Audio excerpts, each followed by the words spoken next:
Hi everybody, and welcome back to the Ultimate Transformation Plan 777.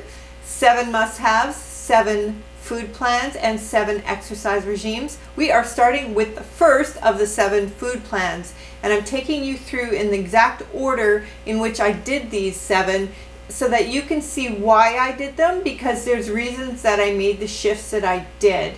And possibly it will help you when you're running into similar things, or maybe certain programs are just not for you. And I tweaked things within each diet concept so that it suited me and my body, and I suggest that also that you do the same thing for you. But I'll tell you what I started with when I first began the weight loss process, and where I lost maybe my first, I would say 30-40 pounds, is in the first 2 diets.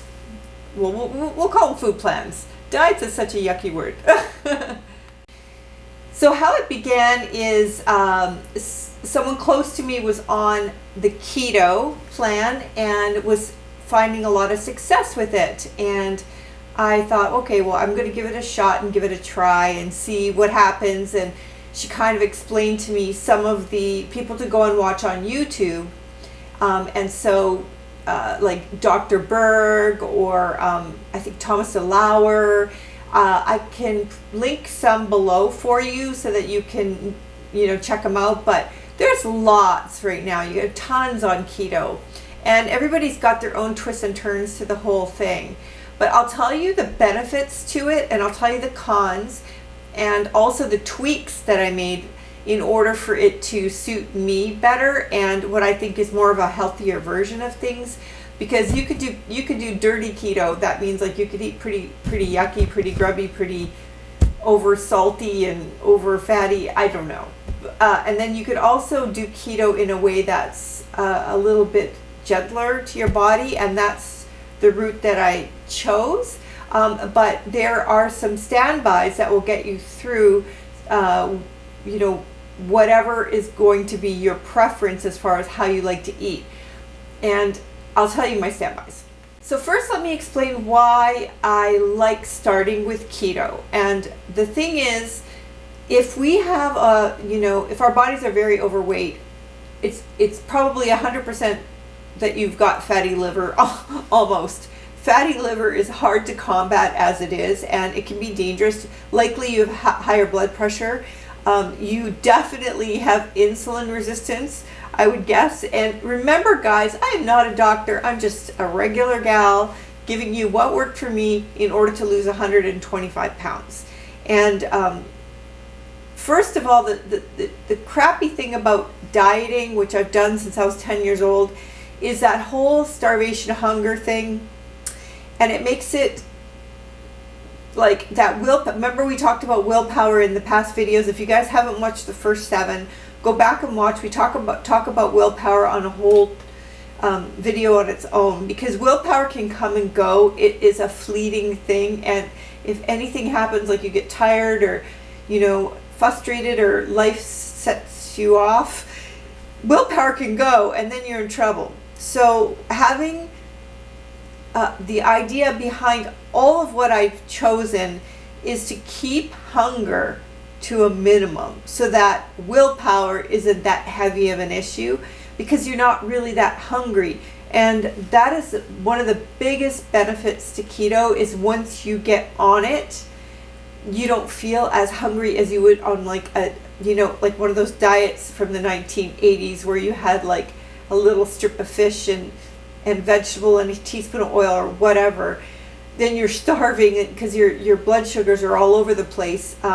Once you go on keto, what happens inside your body, and I am also not, I'm not a scientist, I'll just kind of explain it in layman terms, is that normally when you're eating regular foods, your body is working off of glucose, sugars, to kind of like keep your energy up. And so basically with keto is that you're gearing it over to have it use fat as fuel. And the concept of that scared the living wits out of me, because all I understood all my life is that fat was bad, or a lot of fat was bad, especially if you're trying to lose weight. So when I started on keto, it scared me to heaven, and I overcame that fear over time, and I'll explain why. I'm also going to explain that each of these food plans that I'm going to be laying out for you, the final food plan that I'm on is a piece of each puzzle from each of the plans. And that's what I live on today and continue living on, and have lived on for the last year and a half straight, and will never go off it because it works. So I take the good from each thing and use that. And so that will be the finale. So stick with this whole week. Even if you don't want to go on that program completely, you might pick up pieces of information that are very, very valuable. Okay, so you decide, okay, let's try this whole keto thing, or if you've tried it before. A couple little tips is, number one tip, to start your day, start your morning off with a keto coffee. It is really good because it balances your body in its sugars first thing in the morning, and that is when things can go haywire. I remember I used to get so hungry around 11 o'clock in the morning all the time, and it drove me crazy, and it messed me up all the time. So a keto coffee consists of coffee, and then you can incorporate into it MCT oil and or ghee and or grass-fed butter. You can use regular butter, but that's kind of like a dirtier keto version. So and you can even put a little bit of cinnamon in there if you want to, which I used to love to do. And then use one of the magic spin things to make it foamy, because that's what or blend it, because it's what makes it the yummiest. I used to do coffee and a little bit of grass-fed butter and a little bit of MCT oil and a little bit of cinnamon, and blend it.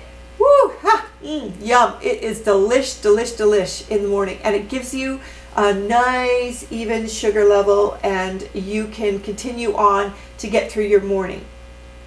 Okay, so that is how you start off your day, and you're going to lean into that keto coffee until, say, noon or 1, or give it 3-4 hours in between until you hit your lunchtime period. So you could go online and do all kinds of research, and you could do your breakdown of macros and so much protein to so much vegetable to so much. Look, I'm not a techie like that. I kept mine stupid simple. I almost ate the same things every day just to keep it real simple. I would do eggs, and I did do cheese was one of the fun parts of it. However, for me, I figured out later that cheese gave me quite a bit of inflammation, and any of like the heavy creams and milks and things like that also did. So for that, it wasn't great. The other neat thing about keto is keto bombs, yum. So if you get peanut butter or nut butter and you roll it in some cocoa or cocoa and stevia mixed, or you could get like a sugar-free chocolate and make keto bombs and stick them in the freezer, and like these are just super great little grabby things you can get to snack on. But 2 eggs, some cheese, and a couple pieces of maybe celery or cucumber or something really, really basic like that, and you're done your lunch. Like, it's super easy. And then for dinner, you could have a little piece of chicken with the skin on it, which is, lots of people love the skin, and on most diets you don't eat the skin. Or you could have a little bit of bacon and all this stuff. But here's my trick to doing keto better, is I really tried to make it farm to table. So I would go out to a farm where it was hormone-free meats and hormone-free, cheeses and eggs and stuff like that, so that at least if you're going to eat those things, they're going to be coming from a less antibiotic, hormone-y place, and it's more free range, more natural, more organic, that kind of thing. And when you begin, you are going to need to keep near some salt to put on your tongue, because in the first 4 days to a week, you can get what's called the Keto Flu. and that's where you feel real sluggish, real low energy. It's like kind of a low grade flu. That's because your body is trying to transfer over your glucose behaving ways into making fat your fuel source, and it takes a little adjusting. And so the first week, none of these programs are going to be fun on the first week. You gotta grit through it. The other thing that you need to do with keto is you really need to embrace the intermittent fast. You don't want to be having anything past like 6 o'clock, and then you don't want to have, so that fasting period is your golden ticket for weight loss, and you should be able to easily lose between 5 to 20 pounds quickly and easily, and that gives you kind of a good boost and exciting start to get things rolling. So I moved off of keto because my weight loss kind of plateaued, and also there was a few issues that I was having. So the good things about keto is that I find it fairly simple. It's super creamy and yummy, most of the foods, and you get to eat fun meats and stuff like that. Simple. And the things I didn't like about it is it was hard to go to the bathroom. Number two. I was like the pellet queen, and it was frustrating me because I was used to having a lot more fiber. So watch your fiber. There are obviously ways around to work your fiber in. I ended up doing every day what was a chia pudding, and chia pudding is just chia seeds, and then I would put it into like an almond milk and some stevia, what else would I put in there? Maybe a few nuts or something like that. And the chia would help get things moving. So you can look up chia pudding. And so if you're trying this and you're having that issue, try the chia pudding, because I had to have it like every day. It's also a filling snack, by the way, and it's totally keto friendly. So I didn't like that part of it. I didn't like overloading my system with so much meats and cheeses and dairies and things like that. It wasn't like what resonated with my personal body desire type. I was so much more of a fruit and vegetable person, so I really missed a lot of my fruits and veggies. And however, I was willing to do just anything in the beginning to get some off. And the great thing about keto is that you'll water will drop off you really, really fast once you start letting go of some of that glucose and stuff. Watch your workouts in the beginning. If you start keto, don't go working out hard right away. Just walk like a nice soft or brisk walk. Watch your energy levels in the first week, because you have to adjust. This is not going to be an easy adjustment. The other thing that bothered me about keto is I found later, when I started doing a lot more weight training, I found that my energy wasn't quite there as it would be if I would have just a little piece of fruit or something before. So those are some of the downsides. Keto is really easy to maneuver when you're on the road. You can grab, easily a patty of beef, or you can have a lettuce wrap and put some meat and cheese inside or whatever, and you've got your food is real easy to make and to create. Just remember intermittent fasting. Remember, you're going to go through the keto flu, and it's a quick drop. So if you decide to go on keto, on the keto journey for life, have at her. The other thing I want to mention is the whole ketosis thing.